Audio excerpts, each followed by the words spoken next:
Let's measure some probabilities for an experiment where we roll a 6-sided die. Our sample space would be any one of the 6 faces on the die, and every face has a number associated with it.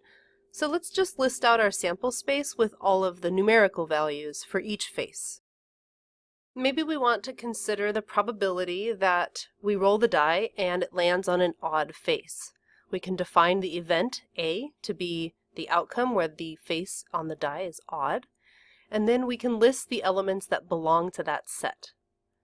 So for the outcome of an odd number, we know that we could get a 1, a 3, or a 5.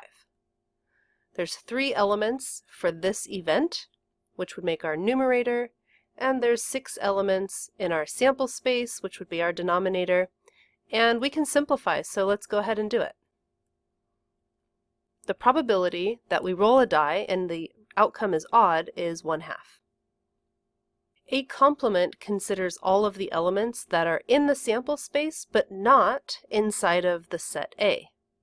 So if A has taken the 1, the 3, and the 5 out of the sample space, then A prime is what's left.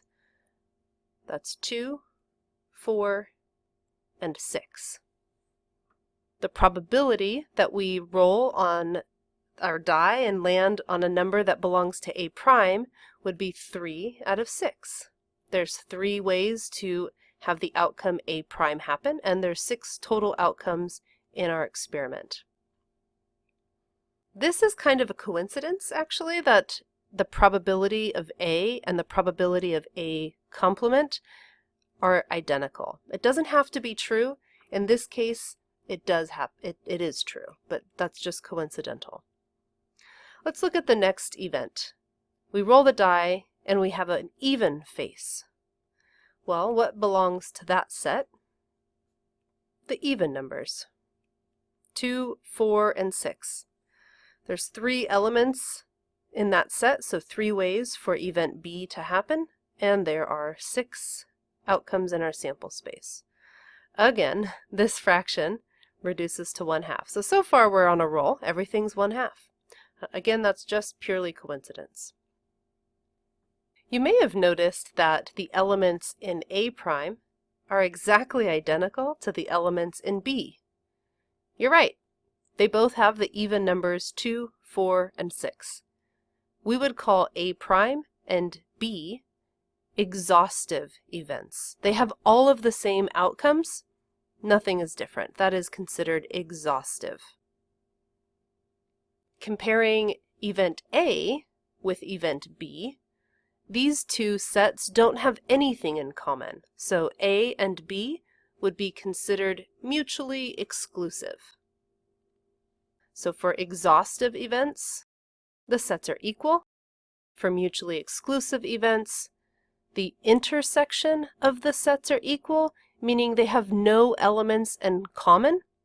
Another way to say that is the event A and B is the empty set. There's nothing in there. They have nothing in common. How about we describe event C, odd faces larger than 2, and event D, all faces less than 5.